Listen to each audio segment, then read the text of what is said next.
दोस्तों last video में हमने इंडिया के सबसे फास्ट ग्रोइंग सेक्टर्स जैसे क्विक कॉमर्स और ऑनलाइन फूड डिलीवरी इन दोनों सेक्टर्स को काफ़ी डिटेल में स्टडी किया था। वो क्या चैलेंजेस हैं जो ये सेक्टर्स फेस कर रहे हैं और आगे जाकर कैसे ये सेक्टर्स 5 गुना या 10 गुना होने की पोटेंशियल रखते हैं। आज के वीडियो में हम इस इंडस्ट्री के जो टॉप 2 प्लेयर्स हैं जोमेटो और स्विगी, इन दोनों का डिटेल में कंपैरिजन करेंगे और साथ ही में इन दोनों कंपनीज़ का फ्यूचर आउटलुक जानने की कोशिश करेंगे। क्या ये कंपनीज इस पॉइंट पे सस्ती है या बहुत ही ज़्यादा ओवर वैल्यूड है। लेकिन वीडियो स्टार्ट करने से पहले मैं एक डिस्क्लेमर देना चाहता हूँ। ये वीडियो सिर्फ और सिर्फ एजुकेशनल और नॉलेज शेयरिंग पर्पज़ के लिए है। इसे प्लीज़ एक इन्वेस्टमेंट एडवाइस की तरह मत लेना। मेरा नाम है अनमोल और आप सबका स्वागत है स्टोइक वेल्थ की यूट्यूब चैनल पे, जहाँ पे हम लोग आपके लिए फाइनेंस को आसान बनाते हैं। दोस्तों जोमेटो और स्विगी के बीच कंपैरिजन स्टार्ट करने से पहले कुछ इंपॉर्टेंट चीज़ें हैं जो आपको इन दोनों कंपनीज़ के बारे में पता होनी चाहिए। पहला ये कि ये दोनों बहुत ही ज़्यादा फास्ट ग्रोइंग स्टार्टअप्स है, ना कि हमारी ट्रेडिशनल कंपनीज़ की तरह है।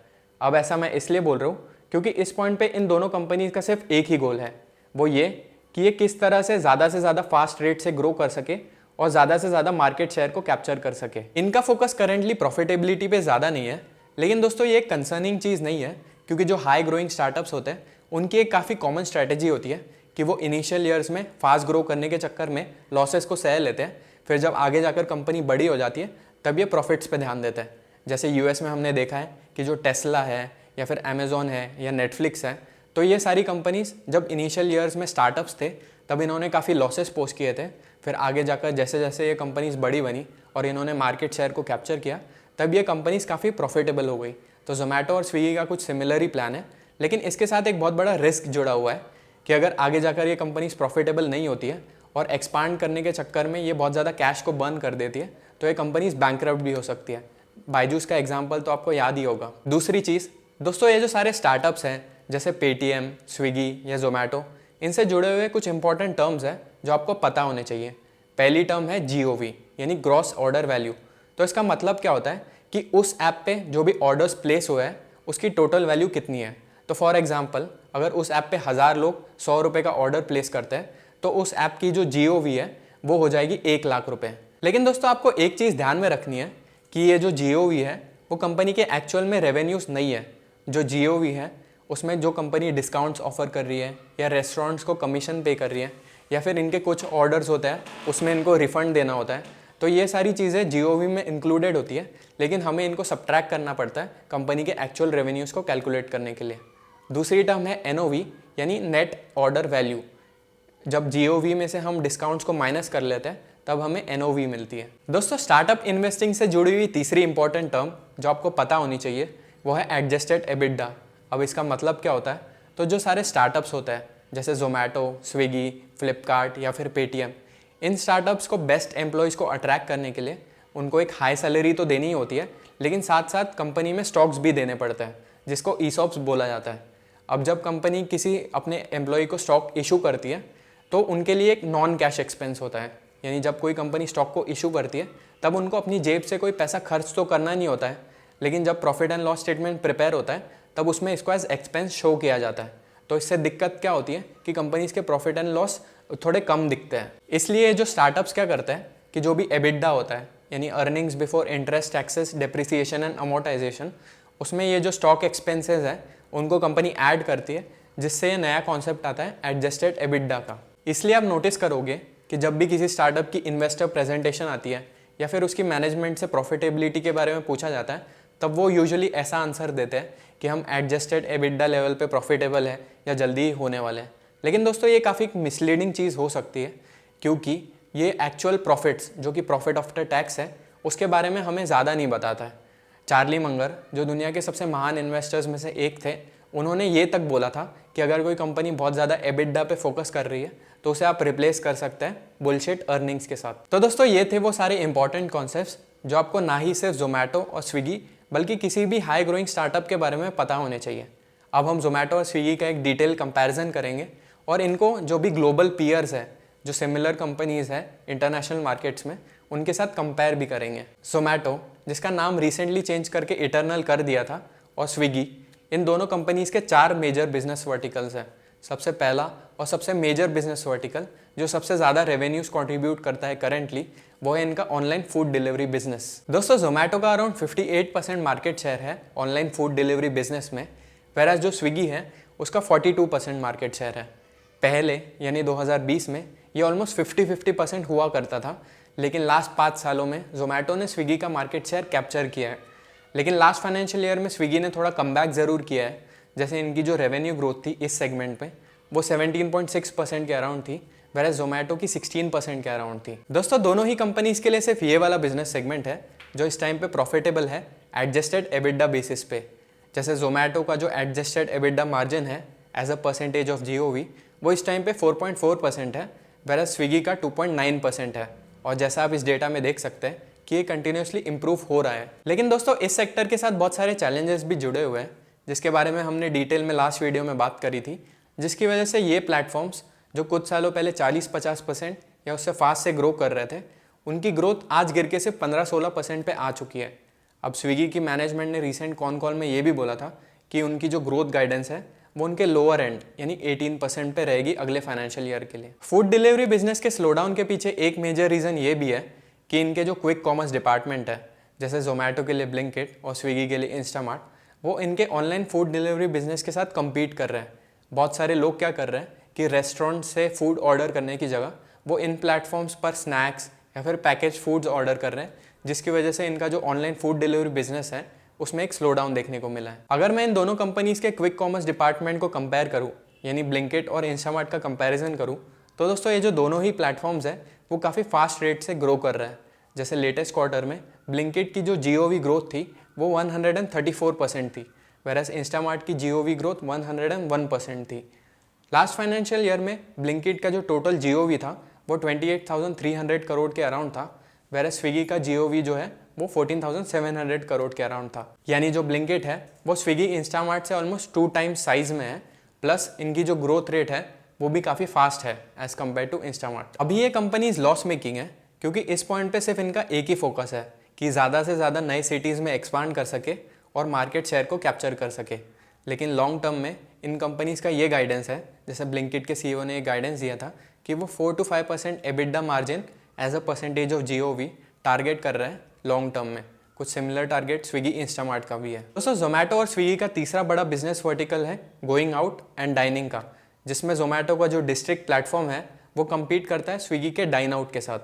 अब जिन लोगों को नहीं पता, जब आप किसी रेस्टोरेंट में टेबल को बुक करते हो और इस ऐप के थ्रू पेमेंट करते हो, ये वो वाला सेगमेंट है। अब रिसेंटली क्या हुआ कि जोमेटो ने पेटीएम से उनका जो टिकटिंग बिजनेस है वो अक्वायर किया था, जिसके बाद ये लोग अपने प्लेटफॉर्म पे मूवी टिकट्स हो गया या जो इवेंट्स होते हैं उनकी टिकट्स हो गया, वो भी ऑफर करते हैं। दोस्तों लास्ट फाइनेंशियल ईयर में ये वाला जो बिजनेस है उसमें जोमेटो का 7,800 करोड़ के अराउंड जीओवी था, जिसमें 100% से भी ज़्यादा ग्रोथ हुई थी। वेराज जो स्विगी का डाइन आउट बिजनेस है उसकी जीओवी सिर्फ 3,100 करोड़ रुपीज़ के अराउंड थी और उसमें से 42% ग्रोथ हुई थी। लेकिन लेटेस्ट क्वार्टर में स्विगी का जो डाइन आउट बिजनेस है वो एडजस्टेड एबिडा बेसिस पे प्रॉफिटेबल हुआ था, वैसे जोमेटो का डिस्ट्रिक्ट जो है वो अभी भी लॉस मेकिंग है।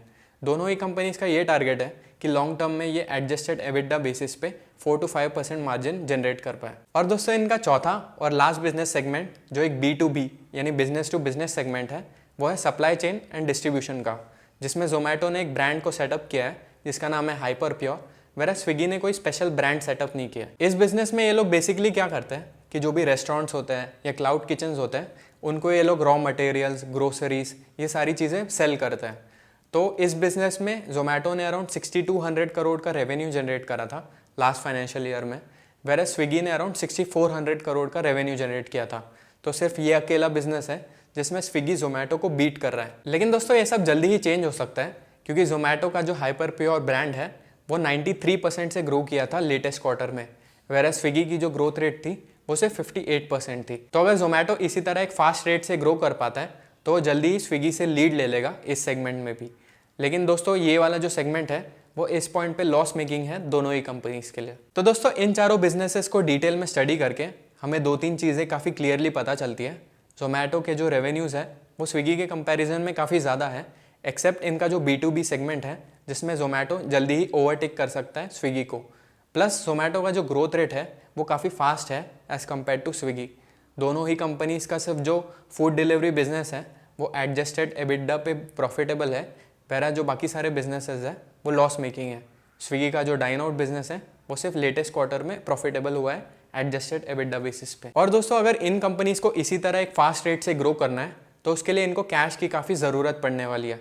तो अगर हम कंपैरिजन कर लें कैश एंड कैश इक्विवेलेंट्स का, तो स्विगी के पास अराउंड 6,700 करोड़ रुपीज़ कैश पड़ा है, वेरा जोमेटो के पास 18,800 करोड़ रुपीज़ कैश है, जिसमें से 8,500 करोड़ रुपए इन्होंने QIP के थ्रू रिसेंटली रेस किए थे। तो दोस्तों ये था डिटेल कंपैरिजन स्विगी और जोमेटो के बीच। अब आपको इनमें से कौन सी कंपनी बेटर लगती है वो मुझे नीचे कमेंट सेक्शन में ज़रूर बताना। अगर मैं अपना पर्सनल ओपिनियन दूँ तो मुझे ये दोनों ही कंपनीज़ काफ़ी अच्छी लगती है।